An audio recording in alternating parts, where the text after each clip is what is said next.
actually getting to play as Solek. Pretty different from like our Sarantu from the main game, because you get to play as Navi that has lived on Pandora for quite a while, right? It's like an experienced fighter. I mean, he fought in the Battle of Hallelujah Mountains alongside Jake. He lost his clan, and so he has all of this trauma.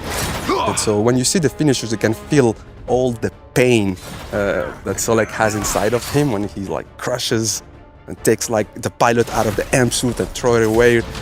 And yeah, and then try to push like that fast-paced combat, so you could like run and jump, do takedowns from above.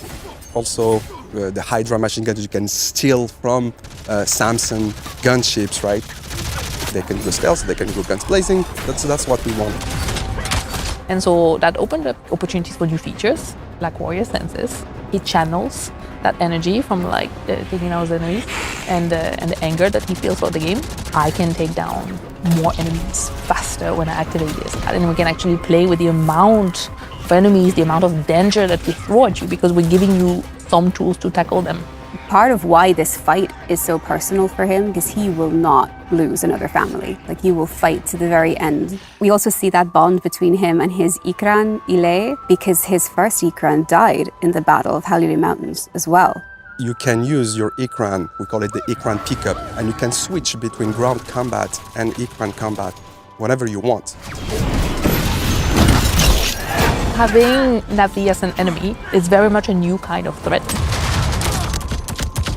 It's very strange to see Navi turn against Ewa and turn against Pandora. You know, these Ash Clan, they burn, they kill. You know, Solek is driven by a lot of darkness and a lot of vengeance. The Manquan, of course, also driven by darkness, but they take it to a very different extreme. They're very agile. They're doing basically what the player can do. They can throw grenades and stuff like that. We do have the Manquan foot soldiers, I would call them, and we have the bosses, which are like, you know, our most skilled Manquan characters. And I don't want to spoil too much about the challenge itself, but for us it was very exciting to get to use their personalities to build, like to craft very unique challenges, very unique moments for the players. Because they don't fight fair, they fight for keeps. And they are just ruthless in their constant need for power and domination. We at Lightstorm and our massive partners really worked very hard to pull together that marrying of what you're going to be seeing on screen on 12/19 and the expansion from the Ashes on the same day. This had always been the dream, is to ensure that we could have these two pieces of content sort of complement one another and speak the same language. So we've been building for years this beautiful, magnificent world, and now we have a task to like actually, well, okay, how do we change it, transform it to support this the story, right? How do we burn it down? How do we twist it? So it was like a bittersweet experience, right? We wanted also to feel more the scale of the world, to give that option to the players to play in third person and to see their character. It was a very challenging thing to do in such like a short time.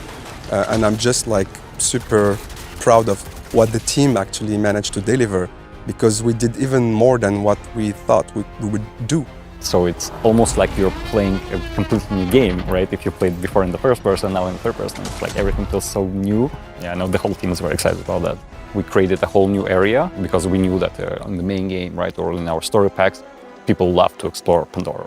So we wanted to give them more, of course, right? So we created this whole new ravines region, which is based on the basalt rock formations, right? But we of course added like an alien touch. So they're all like twisted, and you know, you see like the flux vortexes there and like basalt floating mountains, and it looks gorgeous. This Friends 2 character will be in From the Ashes as a companion. And so it's a chance for players to see their character that they created in a whole new way. If you have played the main game and if you want to, you can like import your save and get to see your own character that you actually customize in the main game. And we have a bunch of other surprises for our players that I don't want to spoil when it comes to the Sarantu character, and I hope they're gonna love it.